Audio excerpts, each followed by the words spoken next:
In the name of God, Creator, Redeemer, and breath of life. Amen. Please be seated.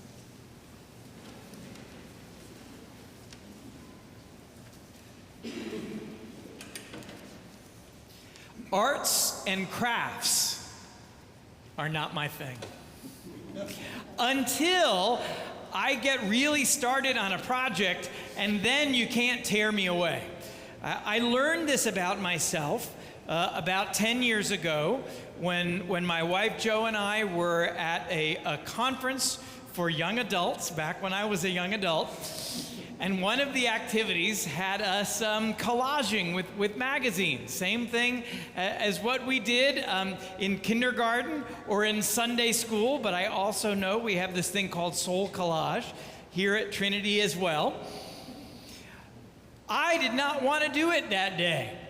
I'm creative, but the visual arts are not what I'm good at. And I was feeling a little bit snooty. And I said, I don't think I'm a young adult.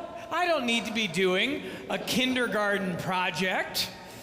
But then, of course, I had to do it. So there we were, gathered around a big old tray, a big old table of old magazines and Elmer's glue and whatnot. And before long, something tricked over in me, and I got so into it that I didn't want to stop creating whatever it is that I was creating. And so when the facilitator said, okay, it's time to put down your magazines so that we can then go to worship, I was like, no way, man, I don't want to do your thing. I'm doing my art right now.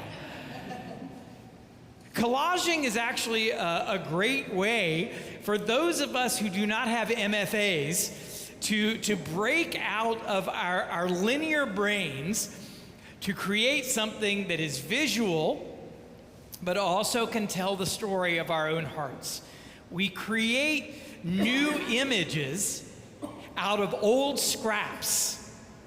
We have some agency in this. I know the really good artists will collage better than me, but still I can create something really cool. So I have some agency, but I have to be open to serendipity and grace and to some new meaning that could only come from a collection of shards of something else.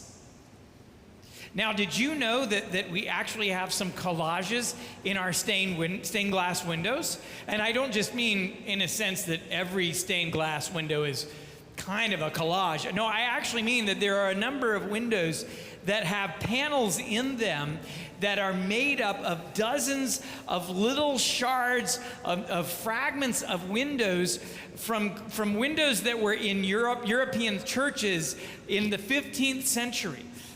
That somewhere along the way, in creating some of our oldest windows, what the artist did was take a bunch of old windows that had been taken out, or who knows what had happened to them, and collected them to create panels or collections that formed a certain color that actually you can see in our windows. You can see it by the one over there behind the font. If you go in afterwards, there's a number of places where you have the windows are blocked out. That is because we are actually we've begun refurbishing a few of those. Some of those most historic windows are actually collages. Now, there is something really special to me about finding a great purpose for fragments of things that have been left behind. How wonderful that our most historic, valuable windows are actually made from fragments of things that no longer had a use in a particular church. There are other places where we make good use of fragments, things left behind. Ever had French toast? Ever had croutons on salad or in soup? What is that but leftover bread that becomes stale and all of a sudden had a wonderful second life? All right, sushi people, ever had a spicy tuna roll? What is that but some of the slightly less valuable fish that sort of gets chopped up and blended with some sauce and becomes a roll for the masses. Maybe that's a different view on the loaves and fishes, but you get the idea. We're taking something that became a fragment and then used to a greater purpose. When Jesus feeds the 5,000, he upends our sense of scarcity and abundance by bringing a massive feast out of just a few loaves and a pair of fish. And that in itself is a miracle for the ages. But then he says to his friends, gather up the fragments so that none may be lost. And from those fragments, they found 12 baskets, 12 more baskets filled with food. There was enough. There was more than enough, more than they could have asked or imagined.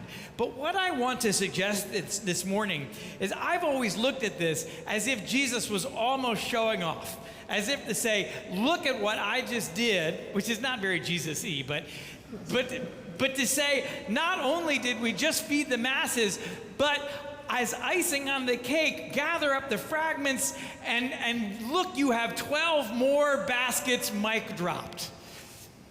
But what if this passage is actually all about the fragments and that the miracle itself is leading up to something Jesus is telling us about gathering up the fragments and creating new life out of the things that we thought we could let go of? Now, the bread here was symbolic. The bread is symbolic, and the bread is also bread. It's got to be symbolic that there are 12 baskets that get formed afterwards. That's a number that comes up in a number of places. There are 12 tribes of Israel. There are 12 apostles. There are 12 days of Christmas and 12 reindeer and 12, is that right? No, how many reindeer are there? Okay, so maybe I'm riffing on that one. But there were 12. 12 is clearly important, and probably because it means that in those 12 baskets, there is the leaven, the beginning of this bread of life that then gets carried out into all of history and all of the world. There was bread, there was more than enough than they could imagine. But the bread was also, the bread was not just symbolic, it was also bread. It shows that God cares for our bodies as well as our souls. And that's what I want you to think of as we think about what we pray about in the Lord's Prayer. Give us this day our daily bread. What does that mean? It means give us what we need, Lord. Provide for us the food and the safety and the security this day, so that when I go to bed at the end of the day, I will do so peacefully and know that I had what I need. But it also means that I don't have to worry today that I'm going to have enough bread tomorrow. It means trusting that God will provide enough today so that I don't have to become anxious and fearful. Because what is anxiety but the internalization of this idea that I do not have enough, or more importantly, in the future, I am not going to have enough. I'm not going to have enough to eat tomorrow, next week. If I don't worry about it, that'll fix it, right?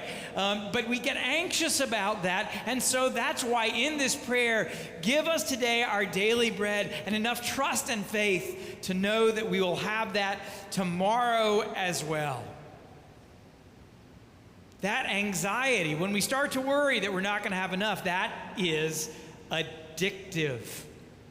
It turns us inward, robbing us of the joy of the moment, and even turning us towards avarice and greed and hoarding and overconsumption. And before you know it, we've designed entire cultures and nations around this idea that there is not enough, and so where I must get my own, I must put it all in a grain silo to make sure I have enough, and that my children have enough, and that my grandchildren have enough, which tends to mean we start to hoard rather than trusting the promise that we will have enough for today. Daily bread is also the bread of life.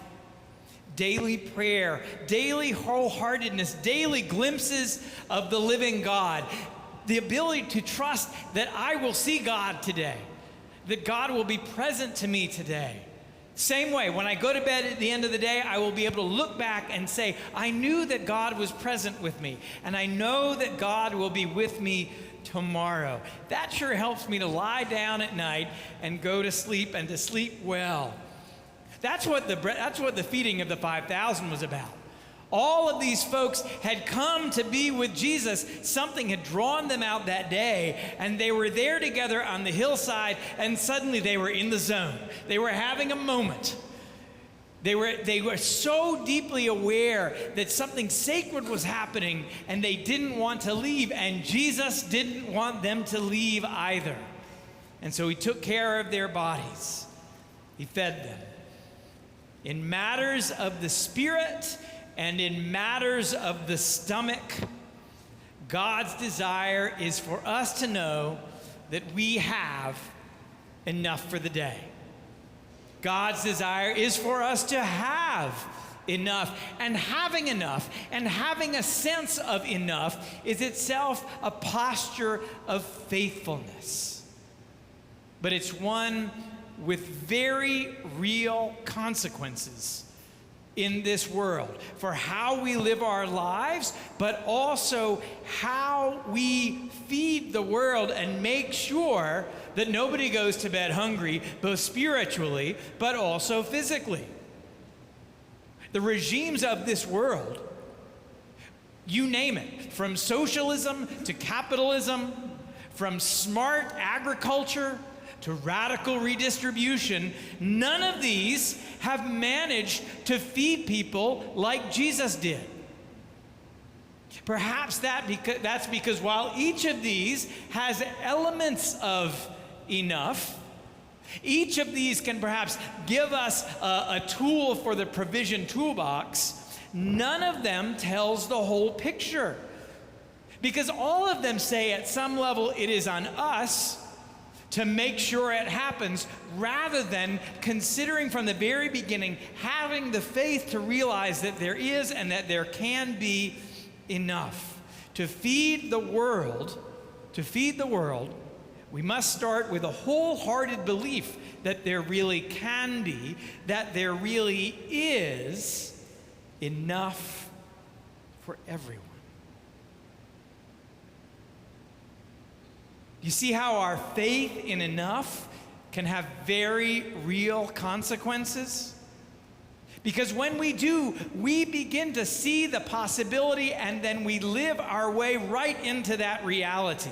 But when we do not, we begin to see greed and sloth and violence for the sins that they are, disrupting our visions of God's infinite abundance and tricking us into thinking that we have to hoard our bread in order to get our fill and not go hungry tomorrow. When Jesus feeds the 5,000, he isn't teaching them about agriculture or about economics, but about grace and love. Love does not run out.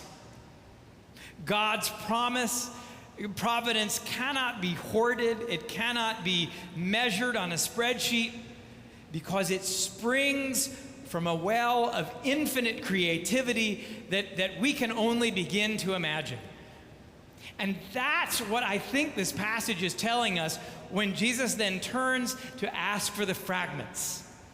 Because Jesus gives us a glimpse of this infinite well when he says this: gather up the fragments so that none may be lost.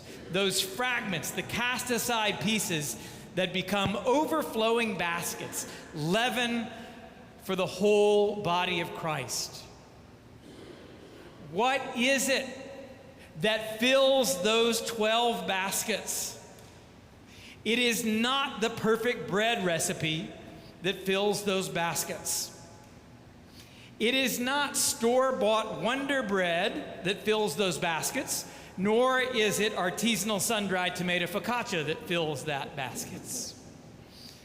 It is not a well-developed agricultural plan. It is not bread stolen from farmland. It is not bread baked from overfilled, hoarded grains, silos that fill it either. It's the fragments. It's the broken pieces. It's the shards of our lives that are all that's left with the life that we imagine when pain and disruption comes our way. The bread of life is baked from the fragments of humanity that get left behind by progress and prosperity, collected tenderly and refashioned by God into a new humanity. It's the pieces of us that we hide when we think that we're not valuable, or we're not lovable, or we're not worthy of goodness and grace. Jesus, he holds and heals those very fragments of us to create something holy and new.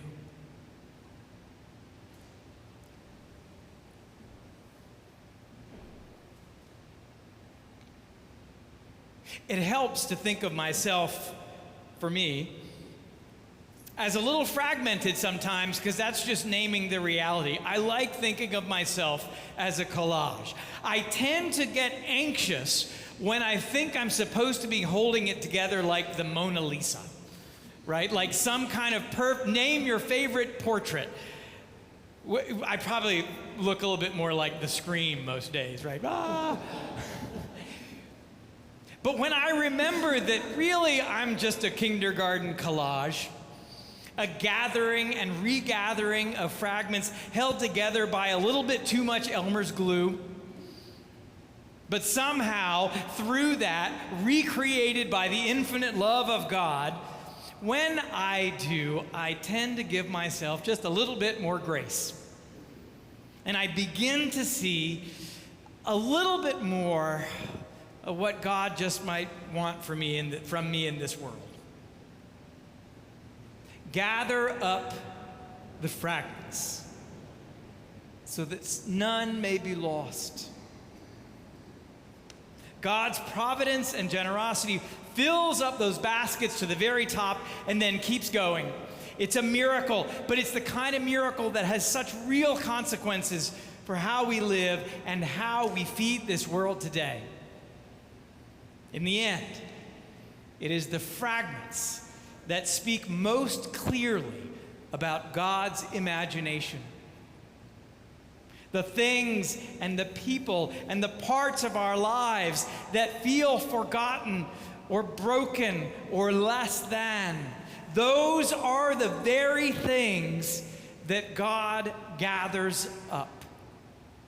And not just because they are infinitely good, but because those fragments are the very ingredients for the bread of life.